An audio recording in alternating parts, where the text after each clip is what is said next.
Good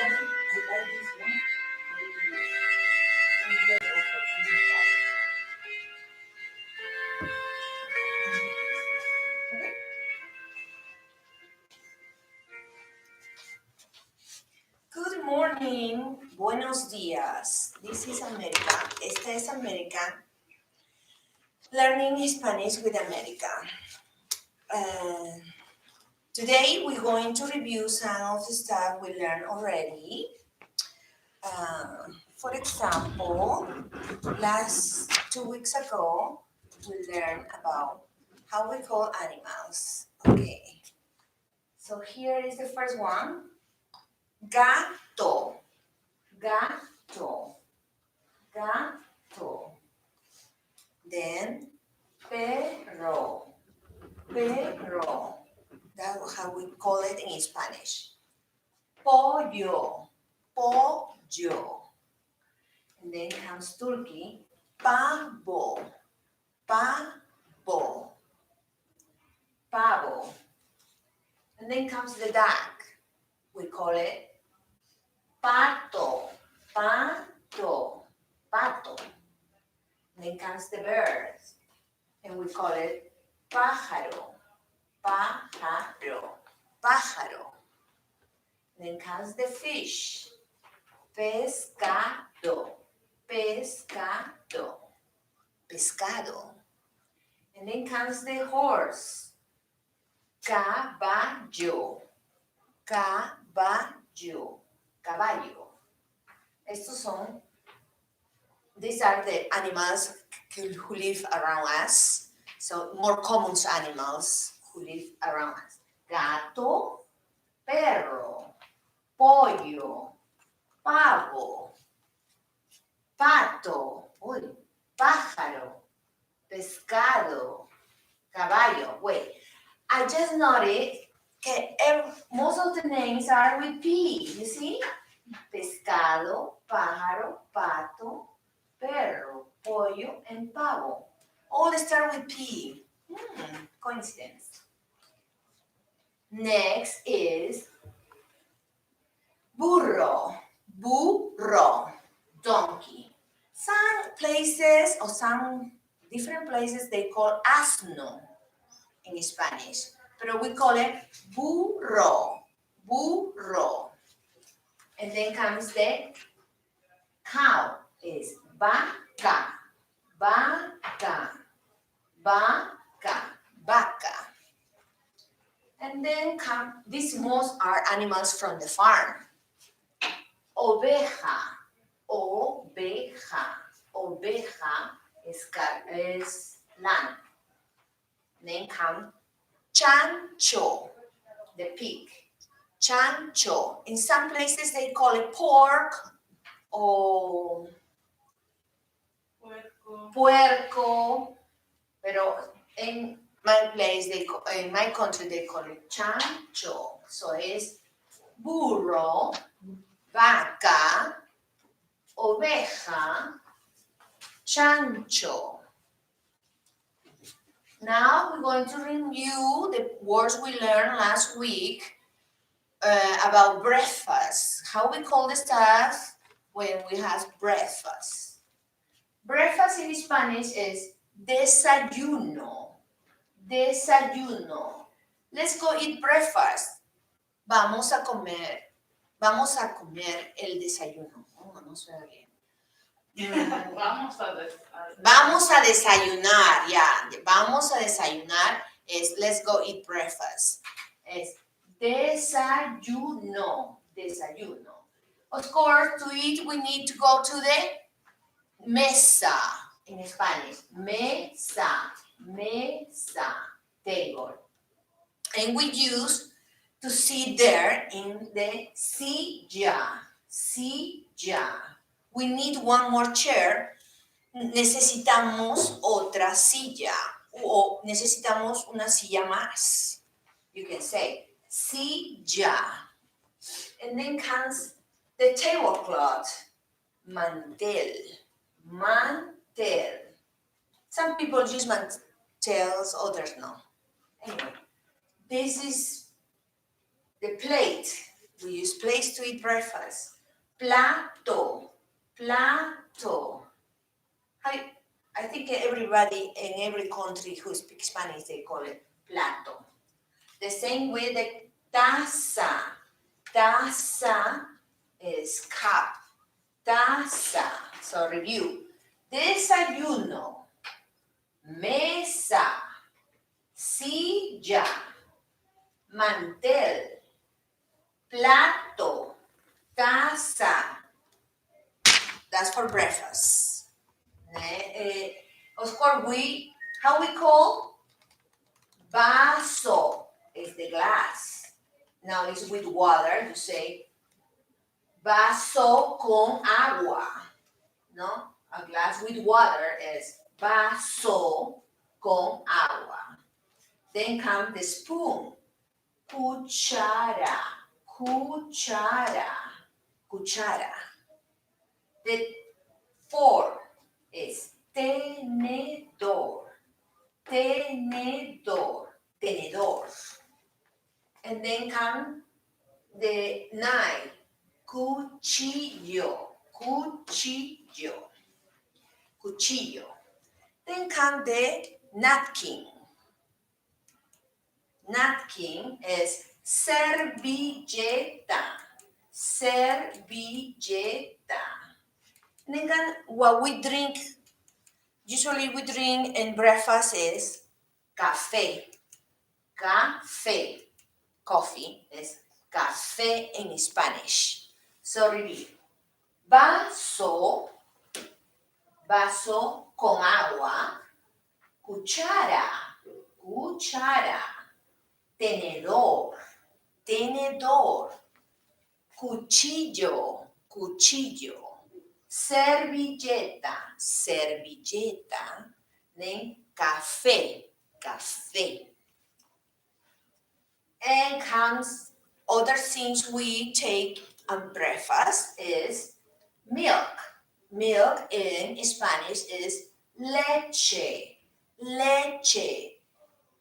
You say, I want my coffee with milk, and we say, I quiero café con leche. Quiero café con leche. Milk is leche.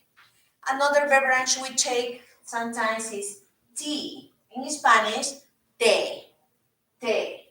Of course, you can say té of others, the lemon tea. Yeah, it's different. But general word is té. Then comes the orange juice we call jugo de naranja. Juice is jugo. Jugo. The word juice is jugo, and you say de naranja or the strawberries, the fresas, but it's jugo de naranja. Then comes, of course, the bread. The bread, we call it in Spanish, pan. Pan. Pan is bread in Spanish. And then what we put in the bread is butter. Butter, we call it mantequilla. Mantequilla. Mantequilla. And then we have the jam or jelly. In Spanish, we call it mermelada. Mermelada. So if I want my bread with jam, I say, I want some quiero algún mermelada en mi pan. Sorry. Quiero mermelada en mi pan. I want jam in my bread. Okay, next. Sounds like marmalade. Yes. Yeah. Making me hungry. Me too. Then comes honey. In Spanish is miel. Miel. And then comes cheese. Queso. Queso. And then comes avena. Avena is oatmeal in English. Sorry, avena is in Spanish, but we call here oatmeal. Avena. And then come the olives. Olives, we call it aceituna. Aceituna. Some people like aceitunas in the bread, like a sandwich. We used to eat that when I was growing up. Are all olives called Tuna. Aceituna. No matter what color? No matter what color. Okay. So you call it aceituna, and you can say it's aceitunas from Peru, from Morocco, from Spain. You know, it's different kinds of aceitunas. Then comes huevos, huevos, huevos. Most of the people love eat eggs on My breakfast. So huevos, huevos. I can't eat huevos because I have high cholesterol. Not good for me. But I eat it either way. Yay. Queso and huevos. So now we're going to review some of the phrases we use when we meet somebody new in Spanish, you know? If you know the person who speaks Spanish is somebody new, the first thing you say is, hola, mi nombre es, well, means hello, my name is, but you say, hola, mi nombre es América. And then you say, ¿cuál es tu nombre? What is your name? You know, because you say, hola, mi nombre es América. ¿Cuál es tu nombre? No? And then you say, oh, ¿cómo estás? It's how are you? ¿Cómo estás? You know? And then another common question you can ask is, where do you live? ¿Dónde vives? ¿Dónde vives? En mi casa. Or how you say none of your business. ¿A ti qué te importa? You know, when you say hola, mi nombre es, it sounds like you're asking for my number. Yes. No, it's nombre es. Is name. Yes, nombre es name. Number. What's number? Number is número. Número. Okay. Yeah, so. Okay. Where do you ¿Dónde vives? ¿Dónde vives? You say, in my house. Casa. Yes. Then another common question they ask is, how old are you? How old are None of your you? business. ¿Cuántos años tienes? But you can use this. ¿Cuántos años tienes? ¿Cuántos años tienes? Sorry. ¿Cuántos años tienes? So that's the common phrases you can use to meet somebody new, and if the person don't speak English, so you can say, you know, hola, mi nombre es América. ¿Cuál es tu nombre? ¿No? ¿Cuál es tu nombre? Or how are you? You say, ¿cómo estás? You know, ¿cómo estás? Still alive? How would you answer? How would are you? ¿Cómo estás? O Muy, estoy muy bien. muy. Muy bien. Bien. Bueno es difficult. Bueno is for the staff, you know. Oh, this bread está bueno. Pero when you want to say, yo estoy bien. Oh, I don't feel good, you say, no me estoy sintiendo muy bien. You know? Bien means good. Yes. Okay, well. Well. And muy means Muy a bien. lot. Yes. Plenty of. Okay. Okay. Next. I'm learning a lot from Amelia. With this, we finish the review. And today, I'm going to teach you how you say the colors in Spanish. The colors in Spanish. It's easy. I hope you like it. This is blanco. Blanco. Blanco. Without color is blanco. Negro. Negro. Negro is black, the color black, okay? And then comes rojo, rojo, like my ear, rojo. My blouse, you see my blouse? Beautiful. Rojo. And then comes the favorite of my daughter Claudia, color blue, azul, azul, azul. It's blue. Next come verde. Verde is like the plants, color of the plants, of the trees.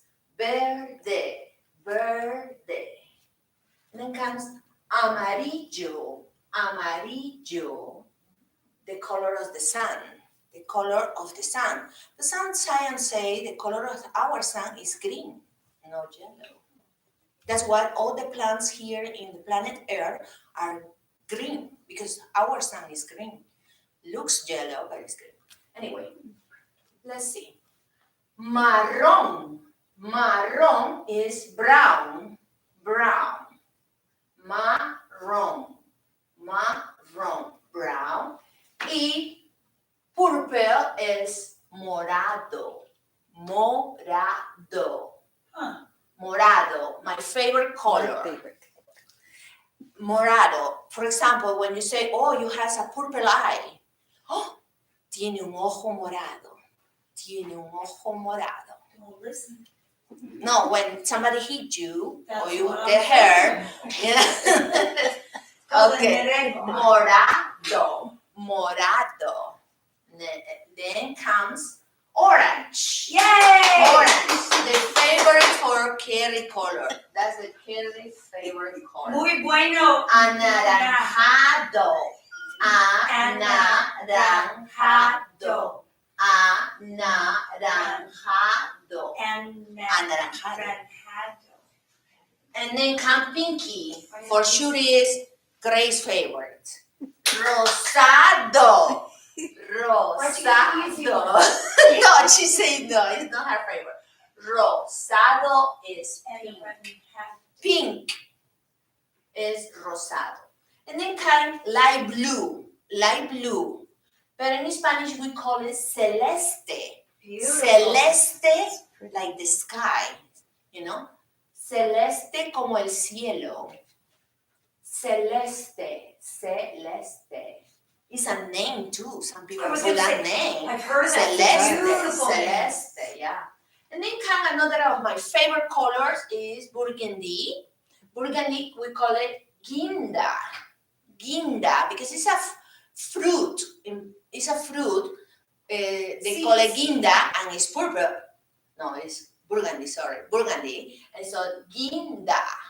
Guinda is burgundy. And it has seeds in it. Yes, has seeds in it. So, I think that's all the Oh, colors. what's thank you mean? Oh. What's thank you mean? Thank you means gracias. Gracias. Yay, America. I hope you like it. I Muy see much. you. I don't know when because Thursday. I'm quitting. Next week. Ah. Thank you. Thank you. More.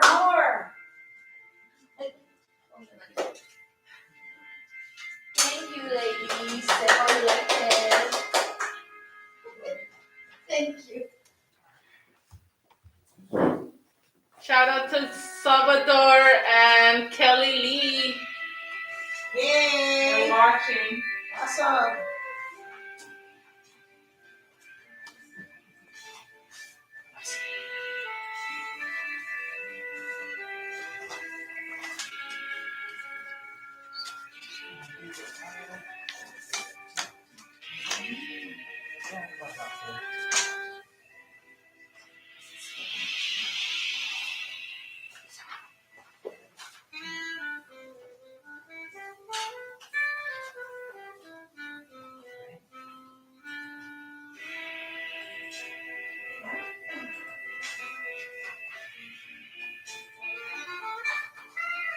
Right. Hello, Jeremy. All right. Hi, guys. This is Jeremy again, and we're going to be talking about another place that you're probably familiar with, Mexico. So I'm pretty sure that there are those of you who are well aware that yesterday was Cinco de Mayo. It is one of the most important holidays within Mexican tradition, and not just within Mexico, but also everyone of Mexican descent all over the world, whether they're living here in North America or anywhere else. And even though I myself am not Mexican, as a matter of fact, I'm Salvadoran, I have plenty of respect for these people and their culture. I have respect for everyone's culture and everyone's traditions. So I was having a little taste of Cinco de Mayo yesterday with some of the food and some of the drinks. They were really good, and I have a lot of respect for whoever celebrates. And I'm going to talk to you about where it all started here in Mexico. So let's get started, shall we? So first of all, where is Mexico? Well, if you look on this part of the map, it's in North America, south of North America, and it's actually bordering the United States, including the states of California, Arizona, New Mexico, and Texas. And as you probably know, Illinois, California is, well, here in California. So we border Mexico as a state. So a little brief history as to the history of Mexico. So as you can see right here, Mexico was inhabited by other people groups, numerous tribes of different names, but two of the biggest were the Aztecs and the Mayans. And the Mayans were one of the bigger tribes between the two of them. And I say that because despite the landmass, they were also a regionally dominant tribe that lived right on the Yucatan Peninsula. And you probably know the Yucatan Peninsula as being the more tropical part of Mexico, whereas the rest is more deserty, which is where the Aztecs lived. So the relationship between the Mayans and the Aztecs were sort of like a little rocky, but not necessarily hostile. That did not happen for a long time. And when Mexico was just basically these little tribal states, there were some contributions to society that we didn't know about. So the Mayans were the people who had made innovations and discoveries within mathematics. As a matter of fact, the number 0 actually comes from the Mayans. And so the Mayans not only made mathematical discoveries, they also made some scientific discoveries. If you look at their pyramids, especially in the city of Cancun, as you can see right here, they pointed to some of the North Stars that we see in space. So not only were they mathematicians, they were astronomers in their own ways, and in a lot of ways they were religious. At the same time, they were scientific. And a lot of these pyramids, they pointed to some of the most important stars, including Orion's belt. So the next time you go to any of these pyramids, especially this one, Chichen Itza, now you know that these people were way, way ahead of their time. Far ahead of more of their time than that of Galileo, if you can believe that. Highly recommend visiting. Yep. And I also recommend visiting this, especially during the equinox, because if you look at this pyramid here, and if you look at the base of this pyramid, right where the serpent heads would be, if you look at the stars and if you look at the sky, when the sun sets, the shadows create a serpent that go all the way down, symbolizing death and rebirth.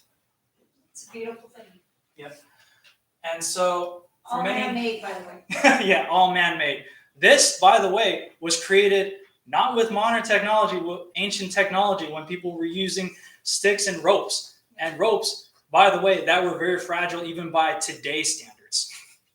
So, can you imagine this? This took, as a matter of fact, archaeologists estimate somewhere between about 150 years, something around there. Meanwhile, the Egyptian pyramids, they took about 300 years, if you can believe that. So you're probably wondering where Mexico gets its name from. So Mexico gets its name from the Mexica people. And the Mexica were one of the numerous tribes that lived in Mexico. And so when the early Spanish came over to the Mexican landscape, they asked if this land had a name. They didn't have a name. That was the problem. So they thought, what was a better name for this land? Well, they looked at the Mexica people, who were one of the more predominant tribes. So that's where the name Mexico comes from. And so what is Mexico known for? Well, as we saw, the Mayan temples, they were also known for the discovery of the number 0. They were also known for some of the hotbed of chocolate production. As a matter of fact, the word chocolate comes from Mayan chichotle, which means food of the gods. Why did they call it food of the gods? It was believed that it was a gift from the gods from above, and it was blessed upon the people. A little gift, but no. Chocolate is amazing. But no, they did not eat chocolate. As a matter of fact, they used the cocoa beans as money. As a matter of fact, they discovered that there was a little template that said you can buy 2 tamales with 1 cocoa bean. Trade. Wow. Yeah, seriously. But the only time they ever did consume chocolate was if it was for religious purposes. And the only people who did practice this were people of the upper class. This would have meant kings, aristocrats, noblemen and even governors. And they mostly consumed it as a beverage, and they mixed it with spices. Really, really strong spices. And Very rich. yeah. Yeah. And they also mixed it with alcohol. God bless them, Lord. Yep. And so what else are they known for? Delectable foods, mariachis. They're also very big on soccer. Soccer is something like a religion to these people. I've seen it up close. Trust me, I've been to Mexico 3 times, and these people really love their soccer. And because of that, you'll see a lot of sporting events where there's Mexican flags flying all over the place. When I was in Cancun, there was a huge soccer game going on between Mexico and Germany, and everyone painted their faces with the Mexican flag on it. The passion and the support is It is incredible. amazing. Even the Feel it in the stands. yeah, and even the hotel staff members were doing this at the hotel that I was staying at. It was quite amazing. If you don't experience it, well, if you go to Mexico, you will. Highly recommended. So you're probably wondering, yep. Oops. How do you say goodbye in You're probably wondering how to say goodbye. Yeah. So also, you're probably wondering what does make a Mexican? Well, generally speaking, Mexicans have a broad definition, and as you probably remember from my Swiss geography class, there's something of a, I guess you could say, a mix between different peoples, because like the Swiss, there's no such thing as one definition, because you have different people groups like the Amerindians, otherwise known as the American Indians. You have the mestizos, who are mixed. If I were Mexican, I would be considered mestizo because I'm mixed of other things. And then you have all kinds of different peoples, from the black mix, the white mix, and then you have Asian mix. You have all these different peoples, and not every Mexican speaks Spanish, and not every Spanish speaker is Mexican. That's kind of what you need to remember. And we'll talk more about that probably when I come back for my next geography lesson when we talk about Spain. Awesome. Love it. Being respectful. So I'm just going to conclude by saying thank you very much for joining me, and I hope you guys had a great Cinco de Mayo yesterday. I know I did. I know everybody else here at Elwyn did. So the next time you guys celebrate another Mexican holiday or any sort of holiday from another culture, please be observant and have some respect for that, including the people who celebrate. So thank you very much for joining me for another geography lesson. Thank you. Wonderful. Good job. Awesome job.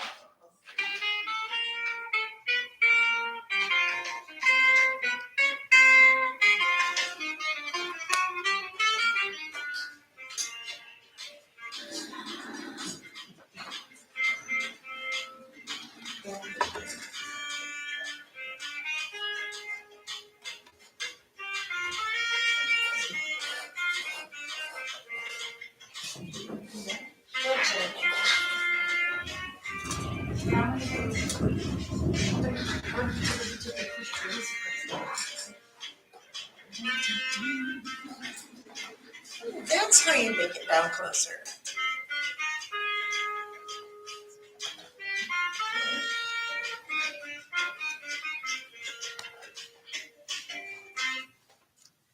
Hi, it's Grace again, and the other day I read a little book to you called Come Back, Amelia Bedelia, but the system didn't like me and it didn't record everything. So I wouldn't want you to be cheated out of any part of this delightful book. I'm here to read it to you again. As if you were looking at the feed from the other day, you didn't get the beginning or the end, and of course those are the best parts.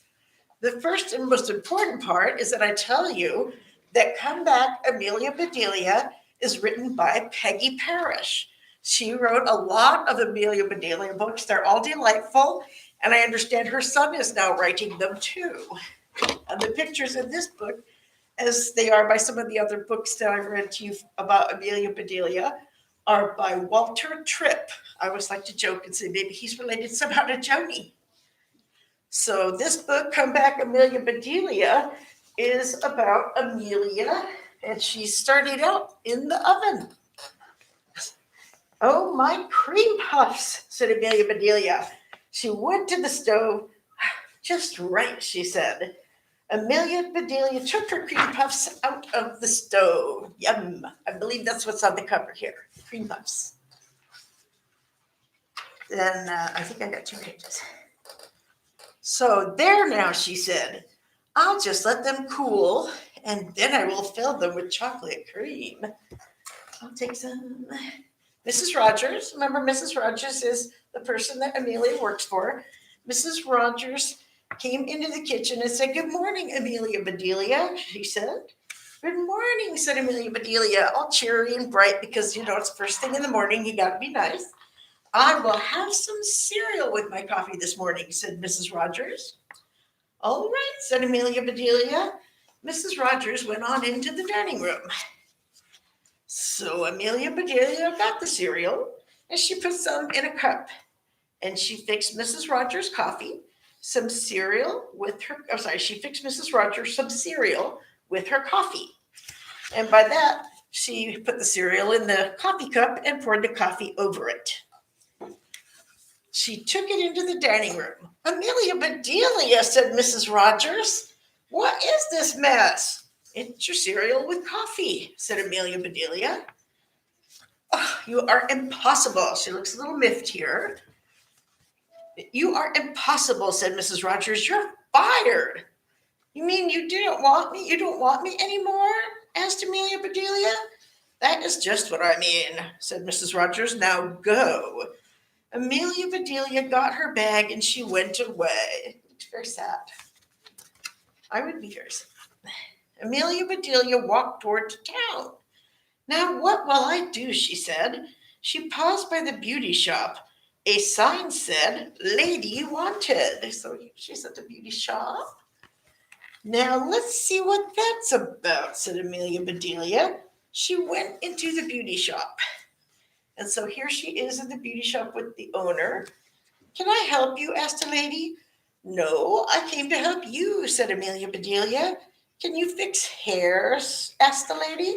Oh, yes, said Amelia Bedelia. I can do that. Then you can start now, said the lady. Mrs. Hughes is waiting to have her hair pinned up. It's all down there. So Amelia Bedelia, all right, said Amelia Bedelia. She looked around, but I don't see any pins. I thought that's a good thing that I carry some with me then, isn't it? Amelia Bedelia opened her purse and she took out some pins, safety pins. So off she went to the lady and Amelia Bedelia began to pin up Mrs. Hughes' hair. The other ladies there are like, oh my goodness. And what are you doing? Said Mrs. Hughes. Pinning up your hair, said Amelia Bedelia. Did I stick you? Help, called Mrs. Hughes. Look at this hair. Not good.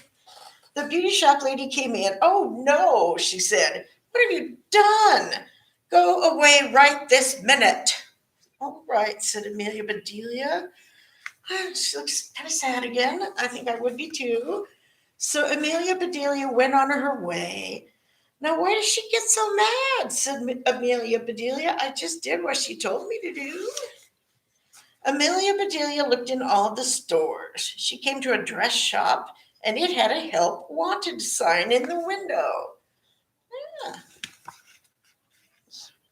She wants to give somebody help. Amelia Bedelia went into the store. What kind of help is wanted? She asked. Sewing help, said the lady. Here's what's wrong. I have my glasses on. Can you sew? Yes, said Amelia Bedelia. I am very handy with a needle. Then come with me, said the lady, and she took Amelia Bedelia into a back room. Please shorten these dresses.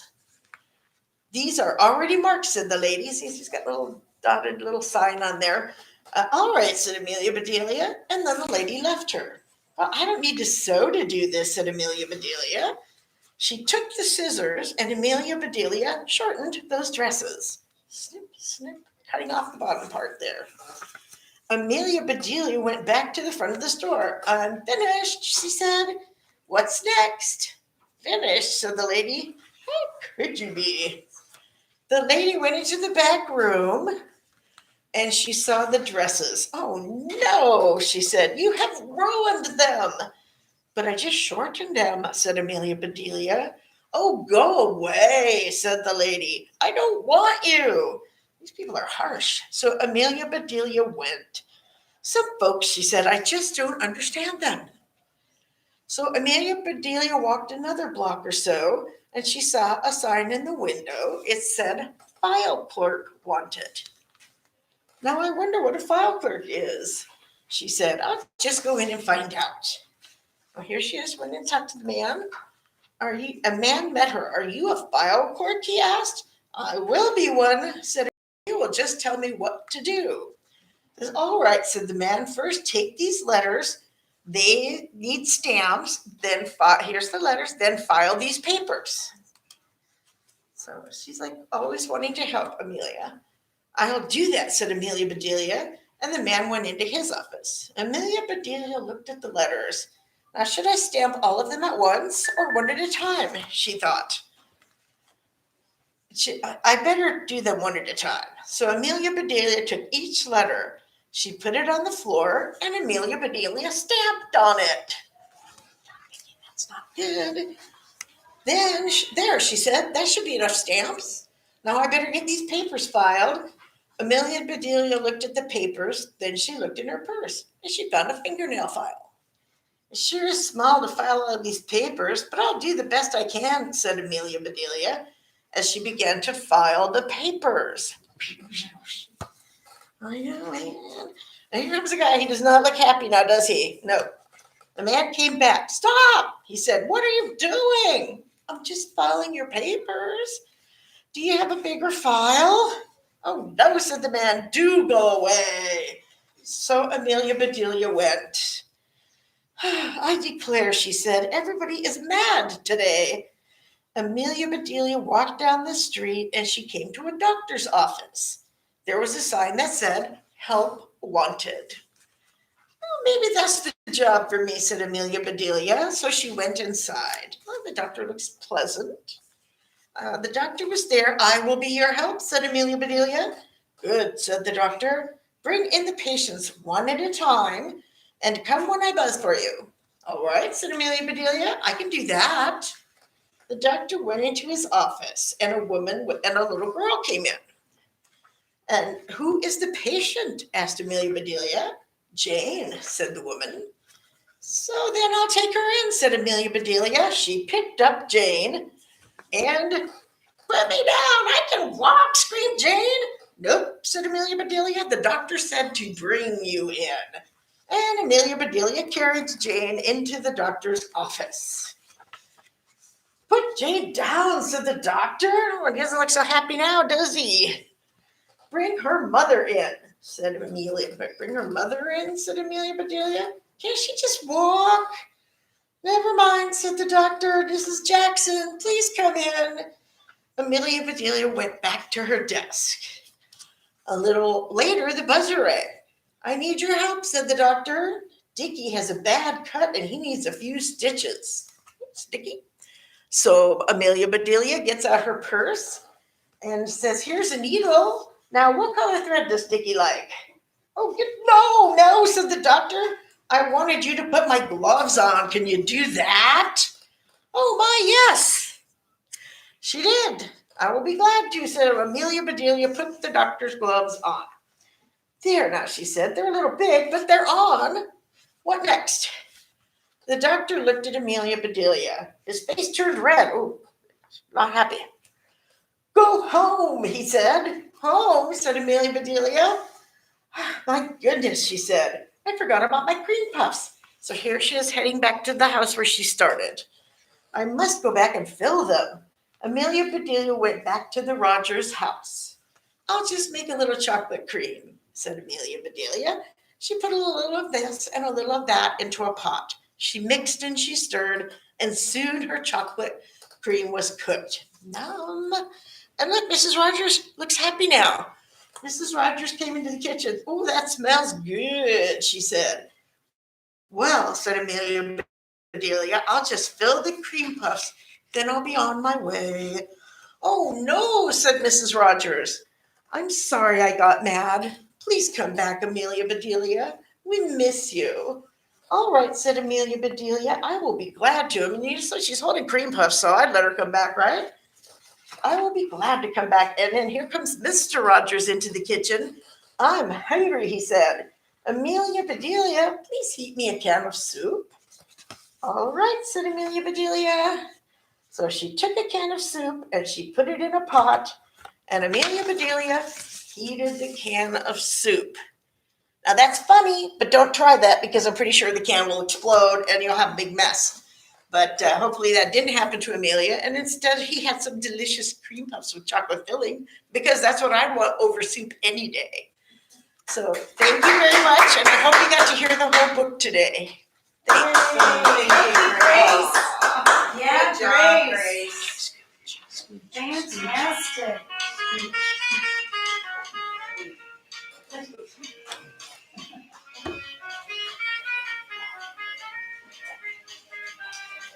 All right.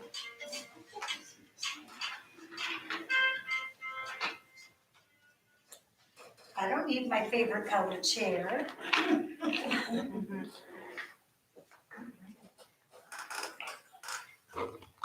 Good morning, everyone. Well, I think it's morning. It's about 11:50. Got a few more minutes. Got my safety mask, so I'll take that off to say hi to everyone. You know, it's important that we are matchy-watchy with my maroon. Oh my goodness, you guys, what color did we learn in America's Spanish class? What was maroon? Yay, Grace! There we go. Oh, I wish I knew. Maybe you guys can help me along at home. But yeah, so today is Thursday. And if you did get your packet, which I know you did, because our activity committee works really diligently on it. So remember to drink your water. Your body needs it. It's extremely important. So really, you guys, look at your activity packets, get involved, get informed. And we're actually going to be informed today and move forward. So water, hydrate, no matter what the weather is. But as the weather heats up, your body needs more water to function at its best. So I forget how much water, but I figure your body will tell you. But get hydrated. All right. So Thursday. I don't know what your guys' routine is in the morning, but I do enjoy possibly listening to the radio and or flipping on the news. And it doesn't matter what news channel works for you. But today I heard on the news that Bob Hope Patriotic Hall had some renovations and all that good stuff. And it was in LA, the Department of Military and Veterans Affairs. And it just was rededicated and honored in Bob Hope again. And I just thought it'd be something fun and informational to go over. And what a fun guy to just review his life, as well as an amazing building to visit as things start to reopen. Why not? Let's be patriotic. Let's get involved in our community. It is in LA. I'll read off where exactly it is. But again, Bob Hope Patriotic Hall. Here we are. I mean, just historically looking at it, it just looks amazing to me. And again, on November 12th, 2004, was rededicated under Bob Hope's name. But I do know, as I'm glancing down here, it was built in 1925. And as you look at it, the doors were open. Fantastic. And there it is. I mean, just look at that. The detail itself, I can imagine you spent hours in it. I'm sure if you check it out, down in Figueroa Street, and yeah, it serves the public. 85,000 square feet. It's the tallest building in the city. Pretty fantastic. It vaulted arc ceilings, obviously, as you see. It just, I can probably obviously go on and on, but I'm not as savvy as that. But as I'm just going to read this to you, and as you guys get out there and visit your communities, please do. And then again, visit your libraries to get more involved as well. A 10-story building that was dedicated. This Los Angeles Board of Supervisors in 1925 was built to serve the veterans of the Indian Wars, the Spanish-American War, and World War I. to support the Grand Army of the Republican. It serves the home of Los Angeles Community Department, Military and Veterans Affairs. So just super great cause. You can't go wrong with the photos. I got a bunch of pictures. I'm just going to go over and review real quick. Basically, the current purpose is memorabilia, artifacts, of course, because someone like myself that just thinks, oh my gosh, during the certain holidays where you put out your flag and you just feel extra awesome about being an American, it really is a good thing to go out and visit those museums and those culture events that you need to take in. It is just really a mile or a block away, it looks like there from the Staples Center. So I'm sure we pass by when we go to certain events. So please do. And just touching base with our good guy here, Bob Hope. Let's see, I'm just going to ramble on a little bit about Bob Hope. May 29, 1903, where he was born in London. And he did pass away July 7th of 2003, buried out here in San Fernando at the cemetery. So I'm sure that's pretty close by here. Occupational, stand-up comedian, which I know we more or less all know. Actor, singer, dancer. We know all these talents. I don't know if you guys know this. He was an athlete. Who knew this? I'm going to go in on that one a little bit because I do enjoy that. As far as an athlete, did you guys know a career boxer? Seriously, super featherweight, which means 128 pounds. A little more heavier than I am. Or a little less heavier, I mean. I'm a little more heavier than he was. Let's go there. Boxing record, won 3, lost 1. Not too bad. Huh. When he did the musical career and that kind of stuff, he was traditional pop, easy listening, definitely a comedian, you know, he's quick on his feet, that kind of stuff. Instrumental, he was the vocalist. He always did some bopping around and singing and things like that. Just super legendary for all that. I just thought it was fantastic for you guys to know. But as far as an athlete, I never knew that, just never knew that as a boxer. Entertained heavy in the American military personnel around the world. He just felt that it was just awesome to give back to the veterans to boost their morale. Goes on TV to do all those specials. I'm going to give a little boost out to NBC during that era, but to actually go there and to do that. So maybe I can show a picture of him actually communicating with the veterans and all his different comedians that he still, when he was alive, that he communicated with and became good friends with through the years.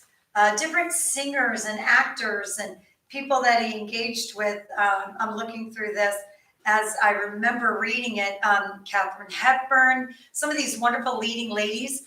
Lucille Ball, you guys all know her, just super fantastic. Joan Collins, all these actors and actresses. They went with them to tour and enjoyed to entertain the veterans to keep them, you know, just upbeat and happy at just difficult times. But do we have a picture by chance, you guys, of him entertaining the soldiers during World War II? I have one here in my little paper, but maybe I'm not sure if I was able to get that up and running. But anyways, it just overall good guy. But really what I saw on the news today, you know, just fun stuff. Get out there. And what I got out of it, visit your local museums as they are opening up. A lot to offer for us in the community for learning and engaging. And as we do return back to Elwyn, maybe we can visit the libraries and read up on some fun things that we've forgotten about or put in the past. Oh, there it is. Look at that. I mean, not only is he young there, but look at everyone just piling up to get a glimpse and to just feel that vibe of positive energy, which who doesn't need that in the time of any need. But again, I think we had a really great class, really great Thursday, and turn on your news, you guys. Learn stuff. If you don't like it on that channel, flip it around. Turn on the radio. Listen to your favorite genre. Listen to your favorite music. Whatever makes you smile and get you moving. And when you eat, breathe, and move, drink your water. Happy Thursday, everyone. Right, and wear your mask. And we'd also like Ah. to thank our nurses at Oh, our residential yes. homes and stuff. That's right. We'd also like to Get on in thank, here, Vanessa. Let me scoot you out you of know, there. all the nurses out there that have worked so Yes. hard through this time. We can't express our appreciation for you. Today is also Nurses Day, and we just want you to know from our hearts to yours. Yes. Elwyn staff, family, and friends, we appreciate you beyond words. Yeah. So happy Nurses Day. Thank you, And Elwyn. thanks for tuning in. And Elwyn, thanks so much. Thank you. All right, take care. Bye. See you guys tomorrow.